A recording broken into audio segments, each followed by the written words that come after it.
The West Philippine Sea is a flashpoint, a region where simmering disputes have erupted into open confrontation. Here, the boundaries of nations are tested daily, and the stakes could not be higher. In recent months, the Chinese Coast Guard has fired powerful water cannons at Philippine supply ships, escalating tensions and endangering lives at sea. These aggressive actions are not isolated, they are part of a growing pattern. Filipino fishermen who have relied on these waters for generations now face constant harassment near Scarborough Shoal. Their small boats are dwarfed by larger, more intimidating vessels, making every trip a risk.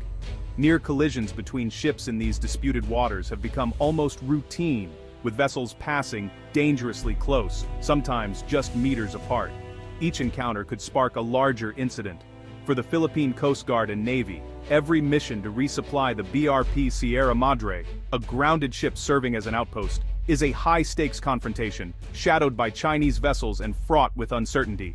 This is not just a territorial dispute, it's a standoff with global consequences. The world watches as rival powers maneuver for control, knowing that any miscalculation could have far-reaching effects. Chinese vessels, larger and more numerous, use aggressive tactics, shadowing, blocking, and unleashing water cannons on Philippine boats. Their presence is a constant reminder of the imbalance of power at sea. These are deliberate moves to intimidate and squeeze the Philippines out of its own waters, making it harder for Filipinos to assert their rights and maintain their livelihoods. The world calls for restraint, but confrontations grow more brazen, pushing the region closer to crisis. Each new incident makes headlines, raising fears of a wider conflict. Filipino fishermen whose livelihoods depend on these waters are driven away by Chinese maritime militia. Their ancestral fishing grounds are now off-limits, patrolled by foreign boats. Their boats are damaged, their safety threatened, and their communities suffer. Families worry each time their loved ones go to sea, uncertain if they will return safely or at all. Each blocked boat is an attack on Philippine sovereignty and economic well-being. The struggle is not just about territory, but about the right to live and work in peace. In response, the Philippines is modernizing its military and strengthening alliances, especially with the United States. Joint drills and new equipment signal a commitment to defend its interests. This is not a call for war, but a stand for peace through strength. The message is clear. The Philippines will not back down, but seek stability and security for all. The nation is preparing to defend its territory and people, now and for the future. In the face of growing threats, the resolve of the Filipino people remains unbroken.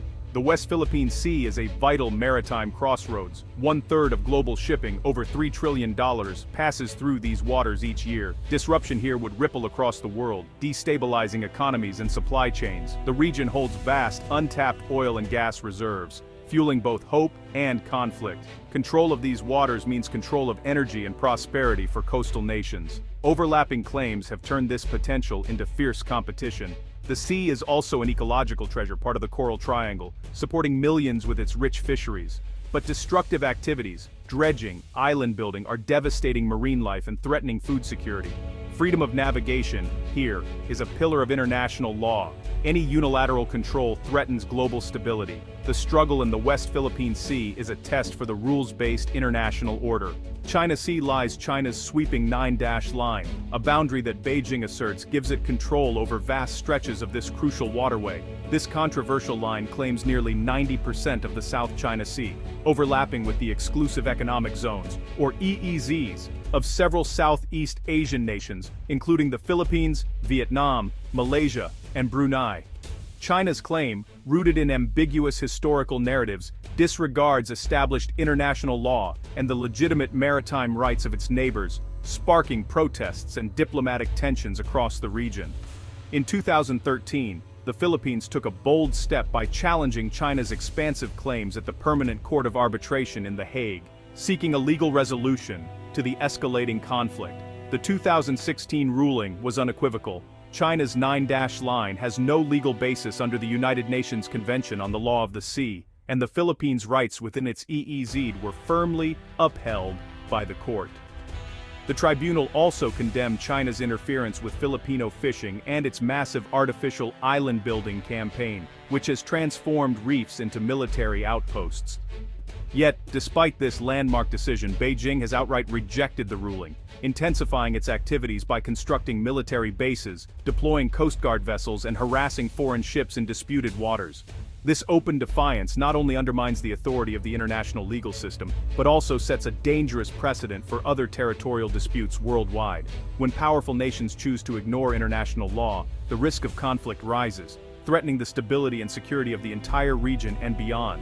Today, the Philippines and other Southeast Asian claimants face a fundamental challenge to their sovereignty, as they navigate an increasingly tense and uncertain future in the South China Sea. The Philippines is modernizing its military to deter aggression, not provoke conflict. Strategic outposts like Balabac Island and Pagasa and the Spratlys are being transformed into vital defense hubs. On Balabac, a new military runway will soon allow rapid deployment of fighter jets and patrol planes. New naval facilities enable ships to stay on station longer, protecting fishermen and responding to threats. On Pagasa Island, upgrades like a beaching ramp and runway repairs ensure supplies and support reach this remote outpost. Every improvement is a statement. The Philippines will not abandon its people or territory. These upgrades strengthen the nation's ability to monitor, defend, and respond in the West Philippine Sea. The message is clear: Philippine sovereignty will be protected.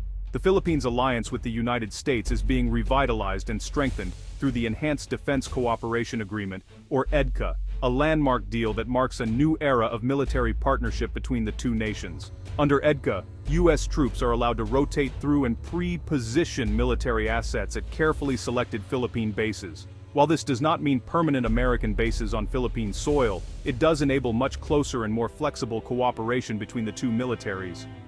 This partnership significantly boosts the Philippines' defense capabilities, giving Filipino forces access to advanced equipment, technology, and training, while also supporting the country's ongoing military modernization efforts. Through regular joint exercises, both U.S. and Philippine forces are better prepared to respond to a wide range of crises, from natural disasters like typhoons and earthquakes to potential armed aggression or security threats in the region. Importantly, all EDCA sites remain under full Philippine control at all times. The U.S. military operates strictly as a guest, respecting Philippine sovereignty. Infrastructure and facilities built by the U.S. under EDCA will ultimately belong to the Philippines, providing long-term upgrades to its military bases and enhancing the country's ability to defend itself well into the future. The number of EDCA sites has recently expanded, now including highly strategic locations such as Balabac and Palawan and bases near Taiwan, which are crucial for regional security and rapid response. These sites serve as vital functional hubs for logistics, intelligence gathering, surveillance, and rapid deployment, making both countries more agile and responsive to emerging threats. The strengthened alliance sends a clear and unmistakable message to the world. Any act of aggression against the Philippines will have serious consequences and will not go unanswered. By working side by side, the Philippines and the United States are building a credible, effective, and enduring defense partnership that aims to ensure peace, stability, and security in the region for years to come. EDCA's impact is visible in new infrastructure across the Philippines. On Balabac Island, a new runway enables fighter jets and patrol planes to operate closer to contested waters. A modern naval port allows ships to stay on patrol longer, maintaining a constant presence.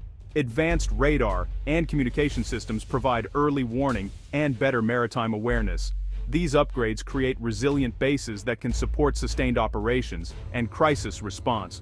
Local economies benefit too. Construction projects create jobs and boost businesses. Improved infrastructure can serve civilians in emergencies, from disaster relief to evacuations.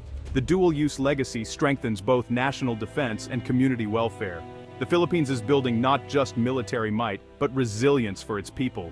These investments secure the nation's future on multiple fronts. China's actions in the West Philippine Sea are aggressive and destructive. Artificial islands with runways, harbors, and missiles violate international law and devastate coral reefs. These outposts project power, harass Filipino fishermen, and block Philippine vessels. The environmental cost is catastrophic. Thousands of acres of coral destroyed. In contrast, the Philippines' efforts on Pagasa Island focus on community and legitimate presence. Upgrades improve life for residents and reinforce a lawful claim, not military domination. A new beaching ramp and runway repairs ensure supplies and safety for civilians. These are defensive, not offensive, measures, supporting citizens and protecting territory. PAGASA stands as a symbol of peaceful, lawful resilience.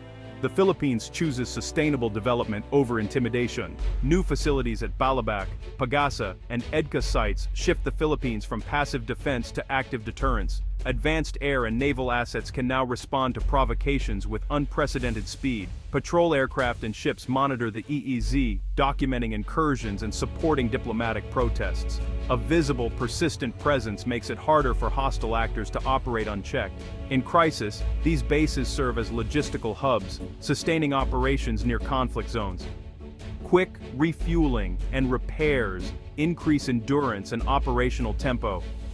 This resilience is key to credible defense, prepared for sustained protection, not just brief skirmishes. A stronger Philippines helps maintain regional stability and reassures Southeast Asian neighbors. By investing in defense and alliances, the Philippines upholds a free and open order. Disputes should be settled by law, not force. The Philippines' new strategy is a declaration of resolve. After years of pressure, the country is drawing a line, defending its territory through modernization and alliances. The U.S. Philippine partnership provides resources, training, and a security guarantee. New infrastructure enhances defense and benefits local communities. Ports and airfields serve both military and civilian needs, from trade to disaster relief. Investing in defense brings a peace dividend: jobs, growth, and resilience. The Philippines is charting a new course, strong, independent, and committed to the rule of law. New runways and radar stations are symbols of sovereignty and peace. The nation stands ready to defend its home and uphold a free Indo-Pacific. This is a story of courage, determination, and a secure future for all Filipinos.